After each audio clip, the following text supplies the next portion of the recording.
Hi, I'm Dr. Ted Norris, and I work with the Transition Initiative and Bioregional Movement, Permaculture, and other ways that I think we can make a good transition into the next paradigm and next generation of our world. And I'm here with Field McConnell. And you're? I'm Field McConnell, and I am a fellow who grew up in an Air Force family. I went to Barack Obama's high school, Punahou School, where I graduated in 1967. I was blessed to be accepted and graduate from the United States Naval Academy. And after that, I served as a pilot in the United States Marine Corps for 6 years. I went to the North Dakota Air National Guard, where I flew for the North American Air Defense Command from 1977 to 1993. In 1993, I elected to retire from the Air Force. So I'm a retired lieutenant colonel from the Air Force, according to my records. And at the same time that I was flying for the military, from 1978 until 2009, I flew for airlines. And when I say airlines, plural, I flew for Northwest Airlines from 1978 until 2007. And in December of 2006, I shared some illegal modifications of civil airliners in the United States of America. And unbeknownst to me, the United States Department of Justice had already accepted a $615 million settlement to shut down the illegal modifications of Boeing aircraft. And Boeing paid the United States Department of Justice $615 million. I came along 6 months after the settlement in June of 2006, and I reopened an old wound, and somebody encouraged Northwest Airlines to try to get me to be silent. And as you can see today, Dr. Norris, 4 years later, I'm not silent at all, nor will I be, because there's people out there that are at risk. There's people that are at risk on aircraft that are illegally modified, and there's children out there at risk too of being taken by someone who's not a caring family member. And that motivates me. So, I've talked with you enough to know and read your material enough in interviews with you and David, enough to know that you say that at least on 9/11, those advancements, or whatever you want to call them, illegal modifications were used at least 8 times on 9/11. That's true. Speak of that, please. Well, there's 4 airplanes that were caused to crash on 9/11 that the public around the world is well aware of, and those flights are American 11, American 77, United 175, and United 93. One of my interests early on was American 77 because my college classmate, Captain Chick Burlingame from the Annapolis class in 1971, was the captain of that flight, and I know for certain that his flight did not hit the Pentagon. Okay. And the other thing that's significant here that many of your listeners or those in Austin, Texas, or around the globe may not have considered before is that in the case of each of those 4 airplanes, there was a droned replacement airplane that in some cases was exactly the same type of Boeing variant. In other cases, it's unknown what the replacement drones were because specifically in the case of the Pentagon, very little evidence was recovered, and the evidence that was recovered does not support the mainstream media story of what happened at the Pentagon on the 11th of September of 2001 when a flying object came through the window of Captain Gerald DeCanto's office at the Navy Command Center and killed him. Why was he targeted? Yeah, he was not targeted. I'm going to differentiate. If I ever want to express an opinion, I'll state it's an opinion. I haven't expressed an opinion yet. Here's an opinion. Shortly before 9/11, the highest and the most capable intelligence unit we have in the post-Jamie Gorelick FBI, CIA wall that she built, and also during the administration that ran concurrent with Jamie Gorelick's service at the Department of Justice, the intelligence ability of the United States of America was intentionally suppressed. And one of the elements of the intelligence community that refused to allow themselves to be suppressed was the Office of Naval Intelligence, and they got on top of some information that other people in the United States chain of command in the executive department and the legislative branch did not want made public. And the Navy, I believe, this is my opinion, but the Navy was punished on 9/11. Whether it's my opinion or not, what is not my opinion is that we had foreign contractors upgrading that portion of the Pentagon, and they turned that portion of the Pentagon back over to the Navy the very morning that it was hit. This is consistent with how the World Trade Centers 1 and 2 had been turned over to a security company and a telecommunications company so that they could be modified right before they were hit. And to put this in language that people like me, who are not great scholars, can understand, not only do I smell a rat, but a lot of other people have smelled a rat. But, you know, rather than just smell something vague, we're fairly certain we know the RICO, the racketeering corrupt organization that stood behind it. But unfortunately, they exist outside the reach of RICO because the people that, by and large, perpetrated the attacks of 9/11 and the murder of my college classmate Chick Burlingame, they're in countries other than the United States of America. So they are not pursuable under the RICO Act. They aren't today. That's true. You're hoping to lean it in the direction of an indictment like that, right?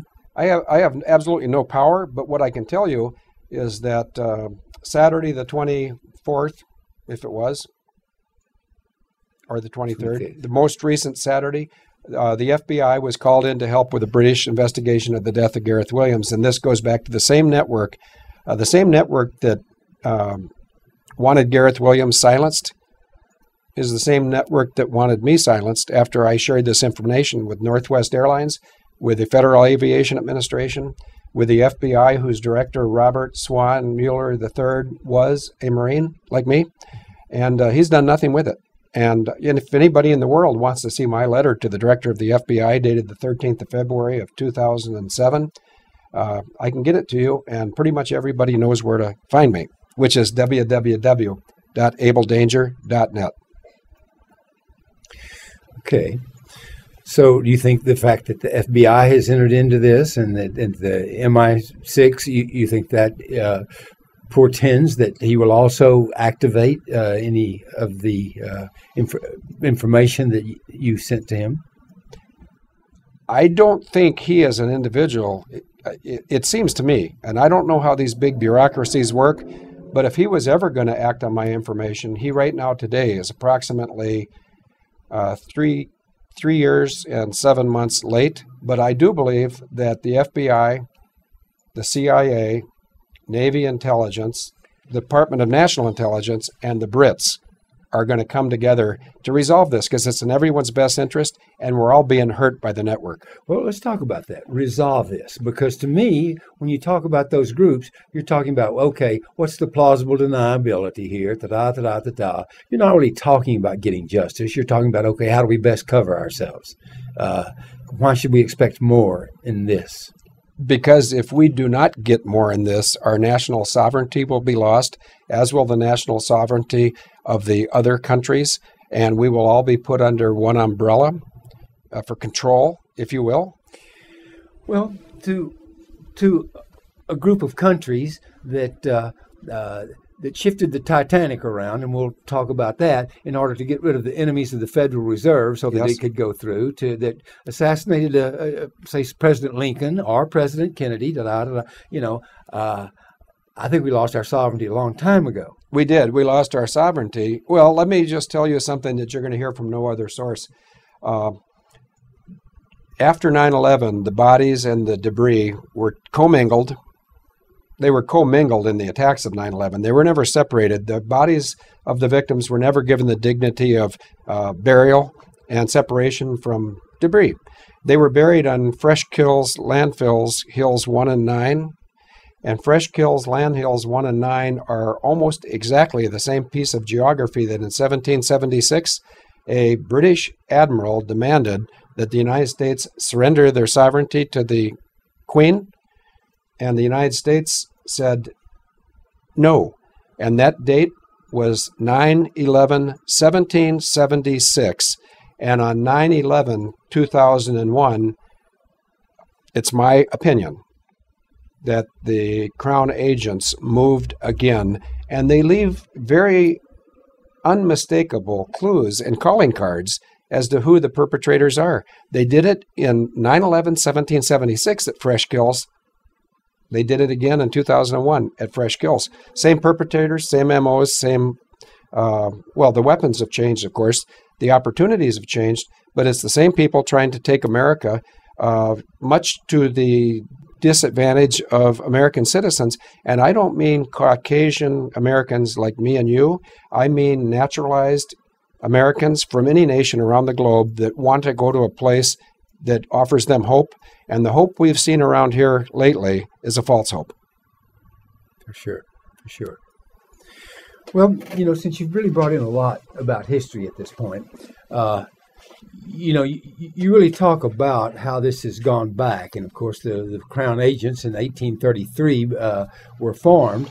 But before that, it was even active in other threads going back to the East India Land Company, going back, and even the waterboarding Tea Company. Tea Company, yeah, and waterboarding techniques that were going. I don't know, how far, always back to the 1100s when the first groups of guilds tended to come apart. Tell us a little bit about that in your uncovering. Well, anyone who's in it has an interest in unraveling this needs to study both the Crown Agents and the City of London's livery and guilds, which are effectively unions, which go back at least to 1154 AD.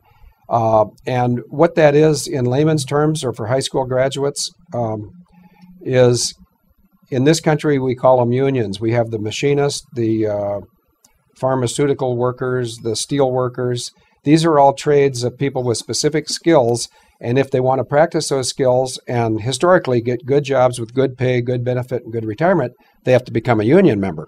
Well, this is patterned on the livery and guilds companies over in the City of London, where since 1154, if you want to get a job other than like an MD or an attorney, but that's pretty much the limits. Anything else, you have to go through a guild. And let me just name a couple of guilds. One is GAPAN, which is the Guild of Air Pilots and Navigators. And that particular guild had a big part in the attacks of 9/11, not because of the flying, but because of the planning.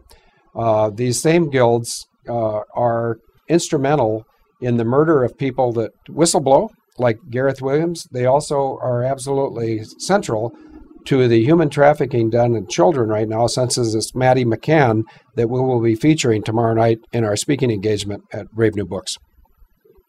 Okay, 10 minutes. Thank you very much, Field. You've brought a lot of information. We've all need to think about a lot. We'll cover some more of that in the next episode. I'll look forward to that. If you liked this video, we have hundreds of more alternative videos ranging from sexual health to psychology to mind control. So if you liked it, go ahead and click on me to enter the Psyche Truth channel.